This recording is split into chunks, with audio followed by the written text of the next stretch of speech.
Bonjour chers amis, chers passionnés, j'espère que vous vous portez bien. C'est avec plaisir et joie que je viens encore devant vous pour vous parler de comment éviter les mortalités en engraissement. Mais d'abord, Dieu Femme, c'est quoi? C'est une ferme agro-pastorale qui est dans la production animale. Dieu Femme, nous avons beaucoup de plaisir à élever le lapin, nous avons de la joie à élever le porc, nous avons beaucoup de bonheur à élever les poules pondeuses et nous avons beaucoup de plaisir à partager avec vous les connaissances aussi bien théoriques que pratiques. Et nous sommes dans la pratique. Ça fait longtemps que nous sommes dedans. Et nous n'allons jamais nous lasser de partager avec vous les astuces pour pouvoir réussir votre élevage. Alors, si vous avez un projet de ferme, Dieu Femme aujourd'hui aide beaucoup dans l'implantation, le suivi et aussi la construction des fermes.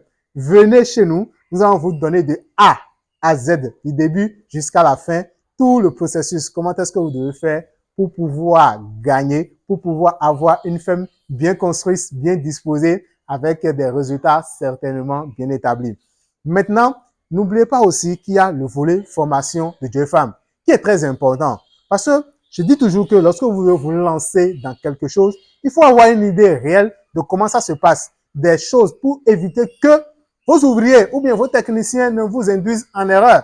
Vous devez avoir la présence d'esprit d'analyser ce que vos ouvriers vous donnent ou bien vos techniciens vous disent pour pouvoir bien investir et rentabiliser votre élevage. Donc, il y a des formations en présentiel sur site avec des hébergements fournis par Dieu Femme où vous venez tous les matins, tous les jours, vous êtes avec les animaux, on vous montre, on vous apprend comment est-ce qu'on fait pour rentabiliser l'élevage, comment est-ce qu'on fait pour maintenir l'hygiène au sein de l'élevage, comment est-ce qu'on fait pour pouvoir vendre les animaux. Parce qu'une chose est de produire, mais une chose est de vendre. Et Dieu Femme aussi participe à éclairer votre esprit sur le marché. Ça vous permet aussi d'orienter vos projets pour pouvoir savoir dans quoi est-ce que vous pouvez mettre votre argent. La formation en ligne aussi, qui est une très bonne formation où nous prenons le temps de discuter avec vous de votre projet, mais aussi des techniques de levage pouvant vous permettre réellement, aussi même à l'étranger, en étant à diaspora, de suivre. Nous avons aussi maintenant mis en place toute une méthode pour pouvoir suivre sa ferme en étant depuis l'étranger. Venez à Dieu Femme, nous allons discuter avec vous de tout ça et vous allez voir que faire une ferme, même en n'étant pas sur place, c'est possible et réussir dans la ferme, c'est encore totalement possible en étant avec des professionnels du domaine. Donc, aujourd'hui, de quoi nous allons parler? Nous allons continuer ce que nous avons commencé. Comment éviter les mortalités en engraissement. Donc, nous étions au niveau du sevrage et nous étions en train de dire qu'il faut au moins avoir 800 grammes quand on est médiocre pour pouvoir sevrer les lapéros et aussi attendre l'âge de sevrage au moins de 35 jours.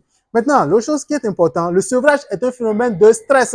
D'accord? Donc, en sevrant vos animaux, il faut mettre en place un traitement d'anti-stress. D'accord? Vous cherchez de la vitamine ou de l'antibiotique vitaminé que vous mettez sur vos lapéros. Ça leur permet, en fait, de pouvoir gérer efficacement cette étape qui n'est pas facile. Vous les enlevez de leur mère. Donc, vous mettez en place ce traitement et ça leur permet maintenant de passer. Et il y a aussi qui vont dans un nouvel espace, dans un nouvel environnement. Ils font face facilement à cela. Donc, vous réduisez les risques de mortalité liés à cet état de choses. L'autre chose aussi maintenant que beaucoup de gens font, c'est qu'ils font directement la transition alimentaire. Non, ça ne se passe pas comme ça. Si vous faites ça, vous allez aller à un dérèglement. C'est que vous ajoutez même le stress. Il y avait le stress du sevrage, il y a aussi le stress maintenant du changement alimentaire. Donc, vous continuez pas à donner l'aliment maternel qu'ils étaient en train de consommer avec la mère pendant au moins 10 jours, tout au moins. C'est que 10 jours même dans le nouvel environnement, ils consomment toujours l'aliment qu'ils ont appris à manger avec leur mère. Et ce n'est qu'après ça que vous commencez maintenant quoi? La transition alimentaire que vous faites sur 4 jours. C'est-à-dire que vous introduisez tout doucement le nouvel aliment qui est l'aliment engraissement qui va les permettre déjà à 35 jours l'engraissement d'avoir les 2 kg, 2 kg 5. Donc, c'est tout doucement que vous mettez en place cet aliment.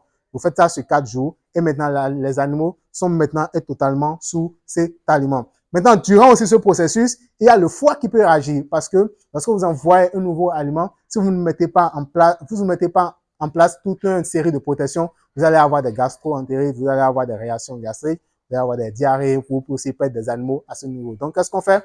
On met en place un hépatoprotecteur, d'accord, qui va protéger le foie et aider maintenant à recevoir le nouvel aliment tout facilement. C'est l'astuce que je vous donne pour éviter des mortalités. Donc, mettez ça en place et vous allez voir qu'il n'y aura plus de mortalité avec vous au niveau de l'engraissement. Maintenant, l'autre chose qui amène mortalité en engraissement aussi, c'est quand on ne respecte pas la densité qu'il faut. Pour 1 mètre carré, c'est-à-dire pour un espace donné, il faut une quantité d'animaux pour rester dans cet espace. Lorsque vous augmentez, les animaux vont se battre, se réguler, il y aura des mortalités, vous allez perdre.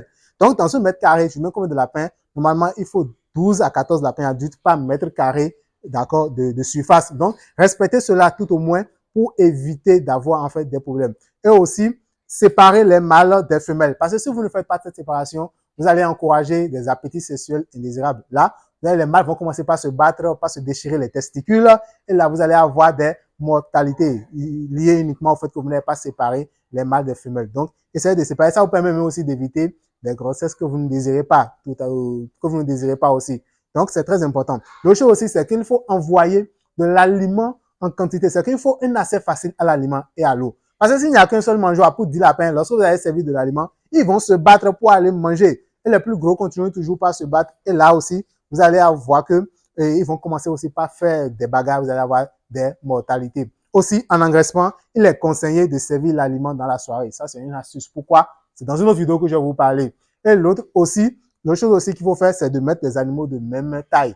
Donc, quand ils vont se battre là, c'est poids comme poids, même chose. Donc, ça va aller. Vous n'aurez pas de déséquilibre pour avoir des mortalités inexpliquées. Maintenant, la chose qui est importante en levage de lapin, que ce soit en engraissement, en maternité, quand c'est lapin, ce qui vous permet d'éviter les mortalités, c'est l'hygiène et la propreté. L'hygiène au sein de votre bâtiment. Le levage de lapin, c'est le levage le plus propre possible. Le lapin, c'est un animal le plus propre. Je dis souvent qu'avant même de commencer le levage de lapin, moi, ce qu'on me dit quand je vois lapin, c'est la propreté. Cette propreté, vous devez maintenir ça dans votre levage. Il ne faut pas qu'il y ait de l'ammoniac qui s'accumule dans vos bâtiments, il n'y a pas de la fiente qui est n'importe comment, ou bien il y a des toits d'araignée un peu partout, les lapins sont en train de tousser. Non, vous devez mettre un accent particulier sur l'hygiène, sur le nettoyage des équipements. Il faut que tout soit propre, même la tuyauterie pour pouvoir distribuer de l'eau, même les abreuvoirs, il faut les laver tout le temps. Il faut que ça soit propre. Parce que si vous laissez et que ça devient un réservoir de microbes, vos lapins vont en pâtir. Donc, faites attention à tout cela.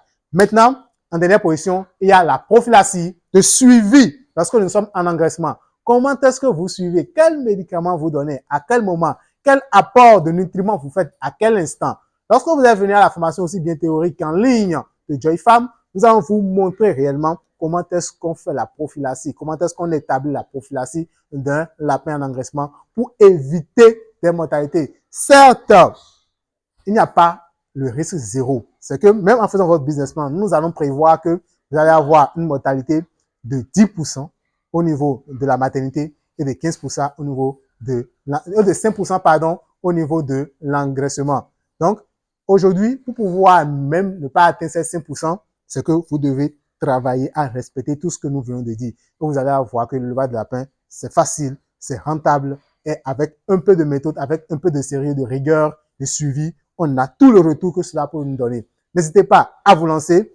Venez à Joyfarm, que ce soit n'importe quel élevage, en tout cas possible. Nous allons vous montrer les astuces et comment faire pour pouvoir réussir. Partagez la vidéo pour faire grandir la communauté parce que faire les vidéos, c'est avec beaucoup de plaisir, mais ça fait plaisir quand on voit que les gens se regardent réellement et partagez les astuces. N'hésitez pas, venez avec nous, avec joie. Nous allons vous recevoir parce que nous sommes à la fin de la joie. C'est Joyfarm. Je vous remercie.